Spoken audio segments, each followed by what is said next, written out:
అనకాపల్లి జిల్లా కసింకోట మండలంలోని జాతీయ రహదారిపై హెచ్ఓపీ హోటల్ సమీపంలో పోలీసులు నిర్వహించిన వాహన తనిఖీల్లో 30 లక్షల విలువైన 60 కిలోల గంజాయిని స్వాధీనం చేసుకున్నారు.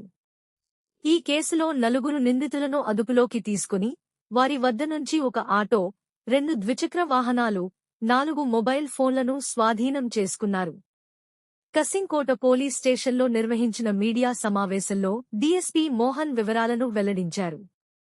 హెచ్ఓపీ హోటల్ సమీపంలో వాహన తనిఖీలు చేపడుతుండగా ఆటోలో అక్రమంగా తరలిస్తున్న 60 కిలోల గంజాయిని గుర్తించి స్వాధీనం చేసుకున్నట్లు తెలిపారు. అనకాపల్లి ఎస్పీ ఆదేశాల మేరకు జిల్లాలో గంజాయి అక్రమ రవాణాపై ప్రత్యేక దృష్టి సారించి వాహన తనిఖీలను మరింత ముమ్మరం చేస్తున్నామని డీఎస్పీ పేర్కొన్నారు. గంజాయి రవాణాకు పాల్పడుతున్న వారిపై అవసరమైతే పీడీ యాక్ట్ కింద కూడా కేసులు నమోదు చేస్తున్నట్లు తెలిపారు. గంజాయి నిర్మూలన కోసం పోలీసు యంత్రాంగం నిరంతరం కృషి చేస్తోందని ఆయన చెప్పారు.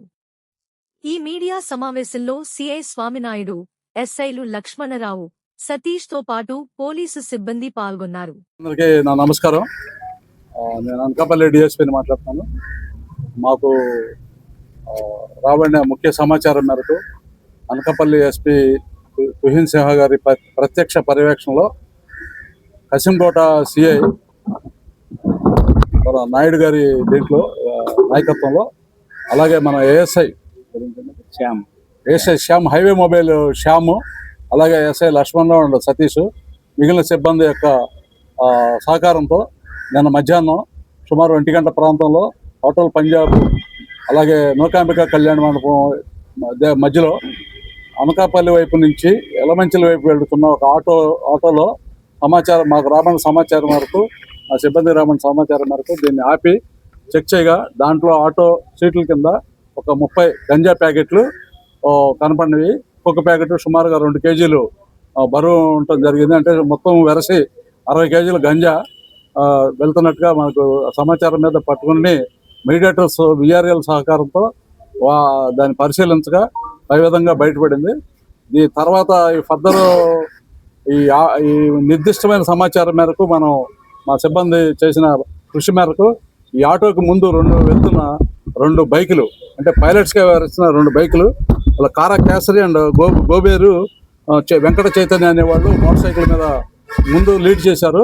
పోలీసులు ఉన్నారా లేదా అనేది చూసుకుని ఆ సిబ్బంది ఎక్కువగా అక్కడ చాటున ఉండి కొంతమంది మఫ్టీలో ఉండడం వల్ల వాళ్ళు గమనించకపోవడం వల్ల ఈ పట్టుకోవడం జరిగింది. ఆటో తోలే అతను గాడి రత్నరాజు, అలాగే గొంత హేమాంశు శేఖర్, వీళ్ళు కూడా ఆటోలో ఉన్నారు. ఈ మొత్తం 4 కూడా మనం సిబ్బంది అదుపులోకి తీసుకుని ప్రశ్నించగా మనకి వచ్చిన సమాచారం అంటే ఈ గాడి రత్నరాజు అనే అతను వీళ్ళందరికీ కూడా ఫైనాన్స్ చేస్తూ ఈ కార్యక్రమాన్ని నడిపించినట్టు, అలాగే ఈ పిఠాపురం చెందిన గాడి రత్నరాజు ఫైనాన్స్ చేస్తున్నాడు. అందులో మనకు ఒక అతను అబ్స్కాండ్ అయ్యాడు. అబ్స్కాండ్ అయిన అతని పేరు మర్రి ఘాషి. ఇతను ఇక్కడ మన ఒరిస్సా దగ్గర కోరాపుట్ జిల్లా రాళ్ళగడ్డ దగ్గర ఉండిపోయాడు. మేము మన ఎఫర్ట్స్ చేస్తున్నాం అతని మీద కూడా. వీళ్ళని పట్టుకుని ఈరోజు మేము సాయంత్రం 4 గంటలకు అరెస్ట్ చూపించడం జరిగింది. ఈరోజు రిమాండ్కి పంపిస్తున్నాము. క్రితం దీన్ని అంచనా వేయడం జరిగింది. అలాగే మన అనకాపల్లి సబ్ డివిజన్ సంబంధించి మాకు 3 చెక్ పోస్టులు ఉన్నాయి. తాటిపర్తి మాడుగుల మండలం, కోనం చీడికాడ మండలం, శ్రీరాంపురం దేవరపల్లి మండలంలో కూడా ఈ మండలాలు కూడా మాకు చెక్ పోస్టులు ఉండడం జరిగింది. ఈ యొక్క చెక్ పోస్టులో ఈ మన ఎస్పీ గారు 24/7 సీసీ కెమెరాల పర్యవేక్షణలో వాచ్ చేయటము, రెగ్యులర్గా అక్కడ ఫంక్షనింగ్ ఎలా ఉందనేది క్లోజ్గా సూపర్వైజ్ చేయటము, అక్కడ ఉన్న సిబ్బందికి అక్కడ పనిచేసే పరిస్థితులు ఉన్నాయా, వర్కింగ్ కండిషన్స్ ఉన్నాయా లేవని చూడటము, తర్వాత సూపర్వైజర్ ఆఫీసర్స్ అలాగే ఎస్హెచ్ఓలందరినీ కూడా తరచుగా ఆ చెక్ పోస్ట్ దగ్గర ఉన్న సిబ్బందికి కావాల్సిన సౌకర్యాలు చూస్తూ 24/4 సర్వేలెన్స్ ఉండేట్టుగా చూడటం జరుగుతుంది. అలాగే చెక్ పోస్ట్లో కూడా అన్ని వాహనాలని, అనుమానాస్పదమైన వాహనాలని కూడా చెక్ చేయడం, అలాగే దీన్ని సీసీ కెమెరాల్లో మన డిస్ట్రిక్ట్ కంట్రోల్ నుంచి ఎస్పీ గారు కూడా వాచ్ చేసి ఎక్కడైనా సూపర్వైజరీ ల్యాప్సెస్ ఉంటే మాకు సూచనలు ఇచ్చి క్లోజ్గా మానిటర్ చేయడం వల్ల మాకు ఈ కేసులో సాధ్యమైంది. కేసులు కూడా తరచుగా మేము పెడుతున్నాం. ఇంతకుముందు కూడా మనం రీసెంట్గా 1-2 కేసులు ఇక్కడే పెట్టడం జరిగింది.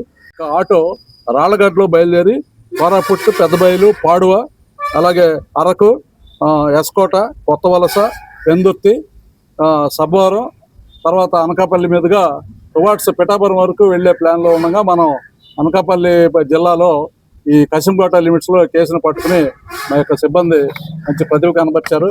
ఎస్పీ గారు కూడా వీరికి అభినందనలు, మా సిబ్బంది అందరికీ కూడా అభినందనలు తెలిపారు. ఈ కేసులో ప్రధాన భూమిక వహించిన మా ఏఎస్ఐ గారు కొంచెం ఆరోగ్య బాగోలేక ఈరోజు ప్రెస్ మీట్కి రాలేదు. వారిని మా ఎస్పీ గారు కూడా అభినందించడం జరిగింది. పర్సనల్గా